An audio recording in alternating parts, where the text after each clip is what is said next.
ഇന്നത്തെ കാലത്ത് നമുക്ക് ചുറ്റുമുള്ള ആരെ നോക്കിയാലും അവർ ദുഃഖിതരായിരിക്കും, വ്യാകുലരും. അവർ വിചാരിക്കുന്നത് പ്രപഞ്ചത്തിൽ ഏറ്റവും അധികം ദുഃഖം അവർക്കാണെന്ന്, ഏറ്റവും കൂടുതൽ പ്രശ്നങ്ങളുള്ളതും അവരുടെ ജീവിതത്തിലാണെന്ന്. പ്രപഞ്ചത്തിൽ അങ്ങനെ ആരും തന്നെയില്ല ജീവിതത്തിൽ പ്രശ്നങ്ങളെ ഇല്ലാത്തവരായിട്ട്.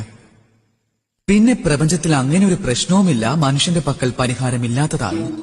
പക്ഷേ അതിനുള്ള പ്രതിവിധി കണ്ടെത്തുവാൻ സ്വന്തം മനഃശക്തിയെ സ്വരൂപിച്ച് ജീവിതത്തിൽ മുന്നേറേണ്ടി വരുന്നതാണ്.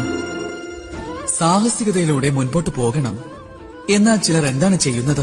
സ്വന്തം തലയിൽ കൈവച്ച് ഏതെങ്കിലും ഒരു കോണിൽ ചെന്നിരുന്ന് നിരാശരായി സ്വന്തം വിധിയെ പഴിക്കുകയാണ്. പാടില്ല, അങ്ങനെ ഒരിക്കലും ചെയ്യരുത്.